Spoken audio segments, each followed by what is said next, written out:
Hola, buenos días. Vamos a dar inicio a nuestra clase de hoy, en la cual estamos estudiando el libro de Diálogos del Despertar, en el cual el maestro nos ha estado hablando acerca de la condición humana, acerca de cómo manejar las situaciones del mundo, de que observemos los patrones que se repiten, de que observemos nuestras reacciones ante estos patrones y que observemos las creencias que tenemos con respecto a estas situaciones. Fíjense que la semana pasada tuvimos una clase maravillosa en donde el maestro nos invitaba a ir a encontrarnos con las situaciones de limitación.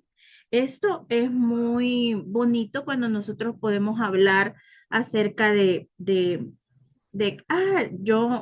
una lección, por ejemplo, que dice del curso de milagros que dice, no hay nada que temer. Pero cuando vienen las situaciones que no están, para lo que no estamos preparados, digamos, y nos sorprende una situación de limitación en nuestra experiencia, nos damos cuenta de que hay muchísimo que temer. Generalmente las situaciones de limitación nos traen experiencias de pérdida de cualquier situación, del trabajo, de un familiar, de un esposo, de un abandono, de un rechazo y nos habla de pérdida y es lo que nosotros no queremos hacer. Ir y tener experiencias de pérdida es a lo que todos los que tenemos esta condición humana le huimos. Yo no quiero tener esas experiencias, pero el maestro nos dice, mi amor, pero a eso veniste, a tener experiencias de limitación y es mejor que vayas flojito y cooperando a encontrarte con esa situación. ¿Por qué? Porque son situaciones transitorias que en la medida en la que me traspasa o lo traspaso, pasa. Mientras yo no vive en su totalidad la situación de limitación, va a continuar repitiéndose y por eso se generan patrones. La semana pasada el maestro nos hablaba de el valor, de que nosotros debemos identificar en nuestra mente el valor que tiene el miedo y el valor que tiene la confianza que tengo en Dios.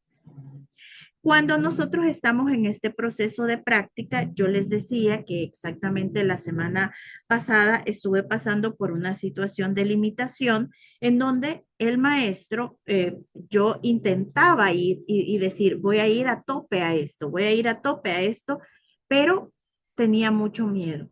Y me veía yo cómo venía la situación de limitación y yo me alejaba, yo decía, no, yo no quiero vivir esto, me da muchísimo miedo vivir esto. Y en un punto de esta situación, el Maestro Jesús, vi al Maestro Jesús darme la mano y decirme, voy a ir contigo. Vamos a encontrarnos al límite con esa situación de limitación y es a perder lo que no quieres perder. Vamos y hay una parte de nosotros que no quiere tener experiencias de limitación. Eso es porque el miedo tiene más valor que la voz que habla por Dios.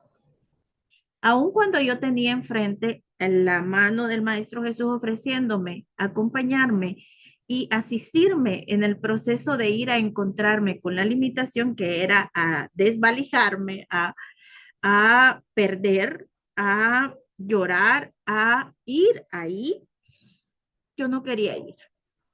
Y creo que lo mencioné en la clase pasada en donde le dije al maestro, dame tu mano, sentí como le di la mano, pero incluso así íbamos caminando despacio, pero yo no miraba hacia adelante.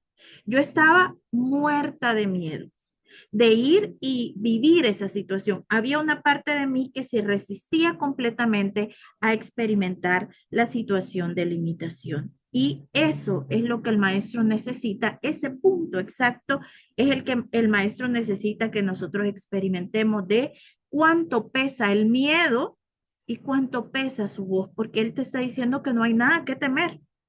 En ninguna situación del mundo hay nada que temer, dice el maestro, pero nosotros tenemos muchísimo miedo. O no nos dice eso, dice, todas las situaciones son transitorias, todas las situaciones tendrán un desenlace feliz. Nos dice, no hay nada que temer. Ve y encuéntrate con la limitación. Eso es lo que el maestro ya no lo ha dejado claro, pero en la práctica el miedo pesa muchísimo. Tengo mucho pánico de ir y experimentar esta situación. Y solo eso es lo que había que ver. ¿Cuánto pesa el miedo en tu mente? Que tú crees que Jesús, digamos en ese momento fue Jesús quien apareció en mi mente, pero puede ser la voz de Dios también diciéndote, no hay nada que temer, no hay nada que temer, ve y encuéntrate con esa situación, no hay nada que vayas a perder. Por más que te dice, hay un pesor en tu mente de resistencia a tener esa experiencia. Y el problema es que esa resistencia a tener esa experiencia es la que hace que la experiencia se repita. Y lo que nosotros estamos buscando es tener la experiencia en su totalidad de limitación para que se, se, se deshaga. ¿Sí? Cuando yo ya tengo la experiencia en su total de limitación y la vivo completamente, se desvanece y se acaba. ¿Ok? O sea, se pierde completamente el miedo y a medida que yo voy ya practicando esta situación, evidentemente van a seguir surgiendo situaciones de limitación y voy a ir cada día eh, acercándome más a esa voz, tomando más la mano de Jesús. Quizás ya no tenga que tener mi cabecita agarrada al pecho del maestro diciéndole, no quiero ver hacia adelante, no quiero que esto pase, no quiero vivir esto, pero con él dando pasito, pasito, pasito hacia adelante, lo vamos a ir logrando y esto es un tema de mucha práctica mental. Ahora, lo que el maestro nos dice es que todo lo que debemos ver es todo eso que en el mundo pasa desapercibido.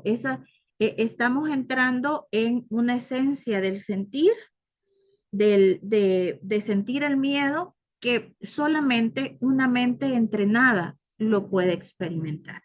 El Maestro Jesús fue el gran ejemplo de experimentar la limitación. El Maestro Jesús se preparó para vivir esto y esto es lo que nosotros hacemos en cada clase, prepararnos, porque cuando la situación de limitación va a llegar cuando hayamos terminado esta clase, ahí nos vamos a encontrar con la situación de limitación. El maestro se fue los 40 días, pasó su vida preparándose para encontrarse con el nivel más alto de limitación que se iba a encontrar, que era que su cuerpo desapareciera, la muerte, lo insultaron, lo escupieron, lo golpearon, entró en la experiencia de limitación en su totalidad y fue a eso, fue a encontrarse con ello. Obviamente nosotros no lo vamos a hacer así.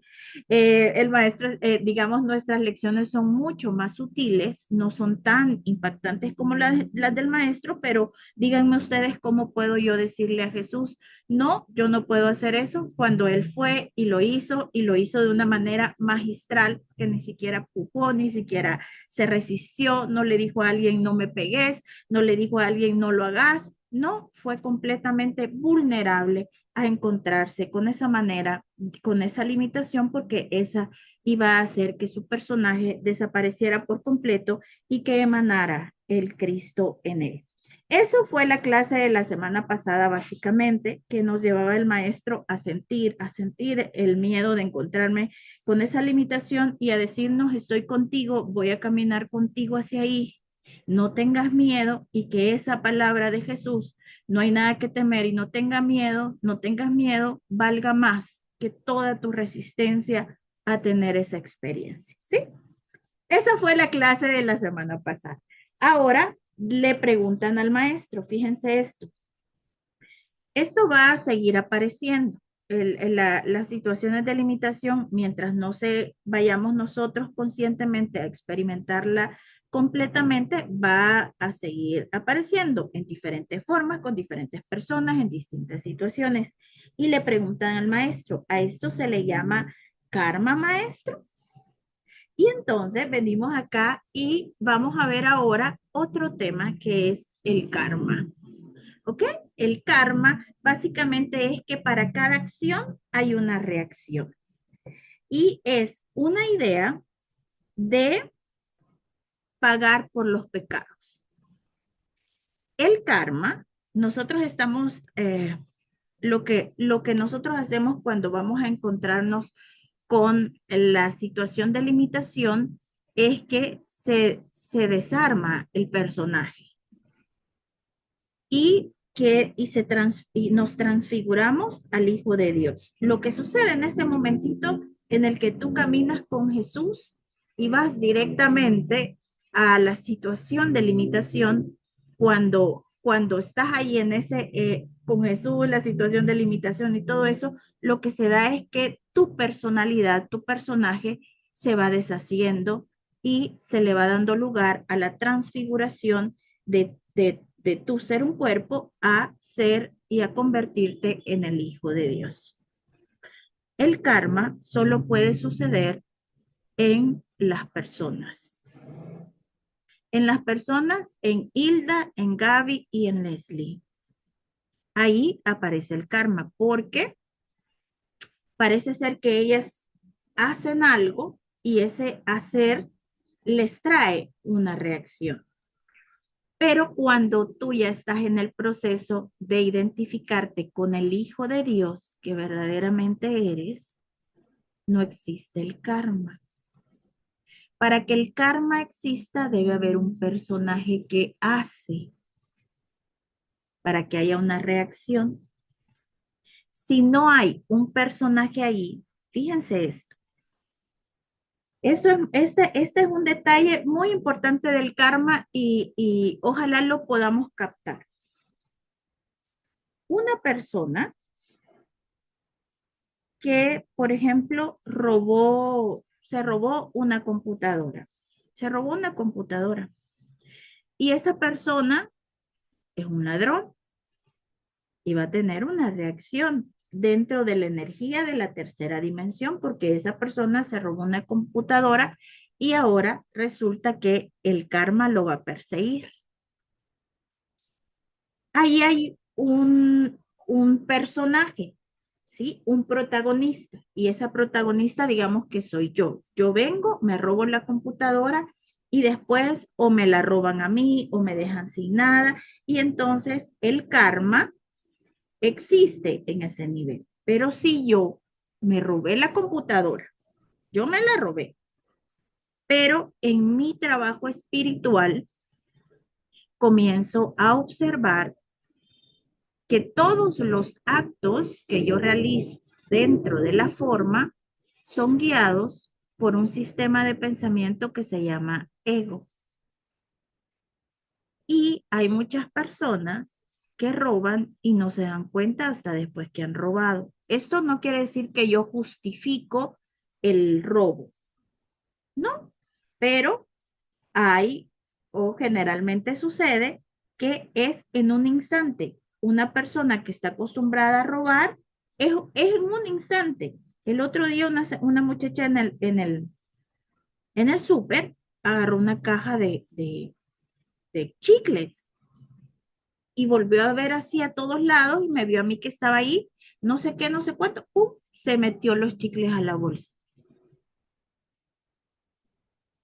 Ese acto o esa situación fue guiada por es como que pierde ella, y ella un día antes quizás ha robado otras cosas y dijo, no, yo ya no voy a robar, Señor, yo te pido, Señor, ya no robar, pero cuando se encuentra con la situación y todos los recursos para poder robar, lo va a hacer porque no decide ella. Eso es lo que a mí me da risa y lo que es hermoso aprender en un curso de milagros, porque la decisión de robar o de no robar no es de la muchacha, de esa muchacha que iba delante de mí en el súper.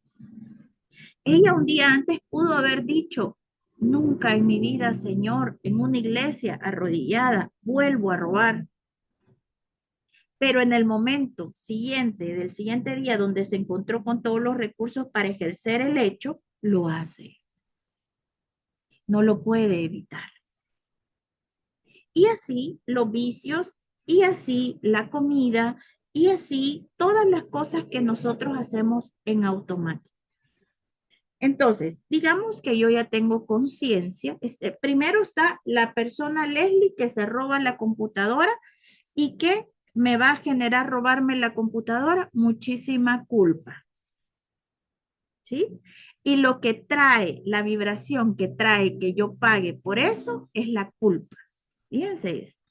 Si yo me robo la computadora y comienzo a estudiar, tengo este conocimiento y yo digo, entiendo que es que yo lo hago automáticamente, es que hay algo que me lleva a hacer esta situación. Evidentemente, es el sistema de pensamiento del ego quien decide si vas a robar, si vas a tomar, si vas a comer demasiado, si vas a irte de compras demasiado. No eres tú quien decide. Eso es bien terrible porque es como que nosotros estamos a merced de una mente macabra. Y eso es. Cuando tú no tienes conciencia, tú estás a merced de una mente macabra que te va a llevar constantemente a conflictos. Unos toman, otros consumen drogas, otros se endeudan, otros roban y así cada personaje tiene su vicio, el que no puede controlar. Cuando yo ya tengo este conocimiento, entonces yo me robo la computadora, pero yo entiendo que no fui yo. Entiendo que hay un mecanismo automático que me lleva a ejecutar el hecho y entonces lo pongo a los pies de Cristo. Y le digo, no está en mí cambiar esto, no puedo. El que está en el nivel más básico, que roba y que tiene culpa, él todavía cree que él puede hacer algo para evitar hacer eso. O sea, yo voy a decidir ya no hacerlo. El que se libera de ese nivel entiende que hay algo que te lleva a hacer eso y que tú no puedes evitar dejarlo de hacer. Y te pones rendido a Dios y le decís, hazlo tú. Haz el milagro tú en mí porque esto no me hace feliz. Observen la diferencia porque estamos hablando de dos personas o de dos niveles mentales que se han robado una computadora. Uno tiene culpa, por ende va a tener karma, y el otro ya no tiene culpa porque entiende que hay algo en él que lo lleva a hacer eso. Hay algo en mí que me lleva a hacer eso y yo ya no sé cómo evitarlo. Me rindo a que el espíritu modifique el patrón, modifique la conducta, modifique esa situación. Y entonces, ¿qué es lo que, vean lo que el Espíritu Santo borra en tu mente? Lo que el Espíritu Santo borra en tu mente es tu culpa. Entonces, sí se robó, yo me robé la computadora, pero entendí de dónde procedió el acto, de dónde nació, de dónde, cuál fue la fuente de este acto y me doy cuenta de que yo estoy siendo presa de una mente que dicta situaciones de conflicto para mí y que yo ya no quiero ser parte de esa mente. Y cuando la mente te dice, sos un ladrón, sos un no sé qué, ya este ser que ya tiene más conciencia puede decirle, nunca fui yo, nunca fui yo. Y esto es lo que miles de veces yo se los he dicho con las tarjetas de crédito que yo las topé y me endeudé. Y había una puta voz en mi mente que me decía, ahora mira cómo haces para pagar. Cuando no tenía que comer, la voz me decía, pues sí, porque como te gastaste ese dinero, pues sí, como ahí, bien que te fuiste de viaje a Europa, bien que hiciste esto. Cuando las personas me esperaban afuera de la casa, la voz me atormentaba y me decía, ese es el karma, es la reacción ante un acto. ¿Y cómo se acabó ese karma? Cuando entendí quién había tomado la decisión de endeudarse, quién era la que necesitaba ser especial e irse de viaje a Europa, quién era la que no estaba bien como estaba y necesitaba irse de compras para sentirse un poquito bien. Entonces, todas esas decisiones, observen, el nivel de decisión no está en este personaje que tú ves ahí, que cuando tú te ves en el espejo, no hay ningún nivel de decisión en ese personaje que tiene nombre y apellido. El personaje que tiene nombre y apellido sigue un guión de un sistema de pensamiento o de una manera de pensar o de una lógica o de una programación y se vuelve reactivo. O sea, en el instante en el que a mí me ponen la hamburguesa grandota enfrente, yo no tengo poder de decisión. Me la como. En el momento en que esta muchacha se paró ahí con todos los chicles del súper, no tuvo poder de decisión. En el momento en el que yo me vi que podía robarme la computadora, no tuve poder de decisión. ¿Quién está decidiendo entonces? Y quien está decidiendo es un programa que se llama ego, que a todos nos amenaza y a todos nos atormenta y que funciona en el diálogo interno. Cuando este programa tiene mucho valor en tu mente, tú no puedes decidir. Él dice lo que vas a hacer. Y siempre vas a hacer cosas que te hagan sufrir. Te automutilas, porque endeudarnos es autoherirnos, porque robar es autoherirnos, porque que hacer cualquier otra cosa es autodañarnos. Ese sistema de pensamiento está completamente loco. Dicta locuras. Y mientras tú no veas que es él el que está dictándote hacer todos estos vicios, tú vas a creer que eres tú. Y ese mismo sistema va a acabar contigo, como a mí me decía, ahora paga porque no fuiste organizada, ahora paga porque necesitabas aparentar, ahora paga porque te gastaste lo que no tenías, ahora, y entonces yo me abro a que el karma me haga pedazos, porque yo creo que fui yo la que me robé los chicles. Yo creo que fui yo y observen eso, el karma es tremendo, porque así como yo que me robé una computadora, como la que se robó los chicles, va a pagar el mismo precio. El karma es pagar por los pecados y el karma solamente lo pueden tener las personas pecadoras. Eso significa que nosotros ya no podemos vivir en el nivel del karma. ¿Sí? ¿Por qué? Porque nosotros cometemos errores, pero entendemos quién lo dictó, entendemos quién procedió. Ahora, yo voy a ver eso muy claramente cuando vea a otro robar. Tú cuando ves a alguien que se roba algo, ¿tú crees que fue Manuel Cáceres el que se robó eso? ¿O identificas que fue el ego el que le dictó hacerlo? ¿Quién se robó los chicles? En el momento les estoy hablando que eso pasó como el viernes de la semana pasada. Vi a la muchacha agarrar los chicles y metérselos a la bolsa. Tenía todo yo para enjuiciarla. Yo estaba más nerviosa que ella, créanme, pero puedo liberarla del pecado e identificar que en ese punto ella no podía decidir. No voy a poder yo tener esa claridad mental y esa claridad de visión si yo todavía creo que soy yo la que hago, yo la que compro con mi dinero, yo observen como para que haya karma debe haber un yo. Para que yo vea el karma en los demás tiene que haber un protagonista. Nada de lo que sucede aquí lo hacemos nosotros. Nosotros como cuerpos solamente somos el medio a través del cual se expresa o el ego o el Espíritu Santo.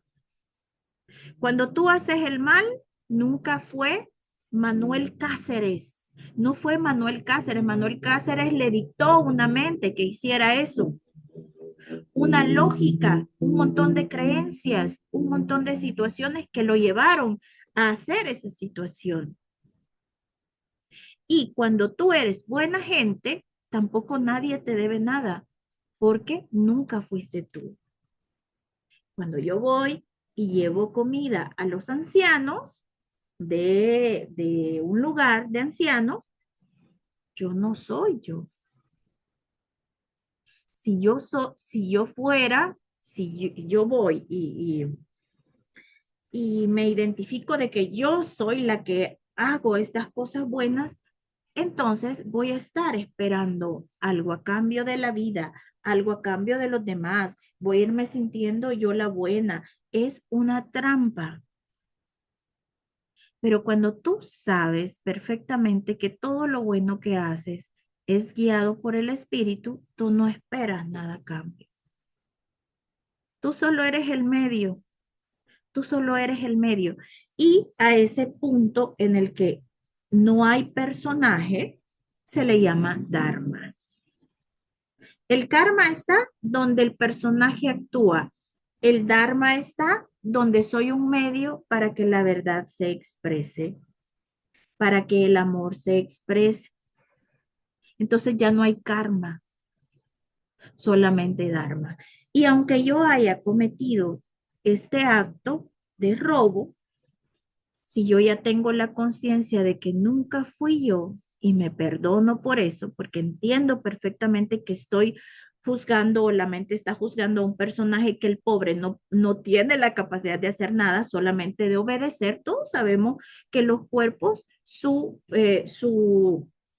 capacidad enorme del cuerpo es obedecer a la mente. Entonces, ahí es donde yo, aunque haya robado la computadora, puedo entrar en Dharma, porque elimino al personaje y comprendo perfectamente que fue una mente y me permito que esa mente o que ese patrón o que ese código que te lleva a hacer este tipo de cosas sea corregido. Entonces, los patrones se van dando, claro que sí, existe todo esto, o sea, lo que les quiero decir es que cuando tú haces algo y hay culpabilidad, ya te llevó la chingada, como dicen. O sea, si vos haces algo y sentís culpabilidad, ya estuvo, te viene todo de regreso, lo vas a pagar. Pero si tú haces un error y comprendes que no fuiste tú, no hay manera que te llegue el karma. Así fue como yo eliminé, superé, digamos, toda esta situación de las deudas y donde se acabó, porque ese tema de las deudas me tenía a mí desesperada.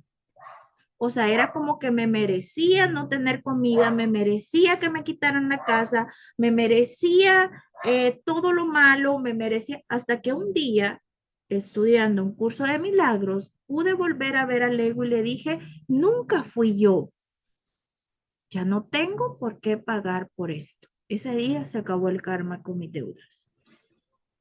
Nunca fui yo la que tomó la decisión de endeudarse.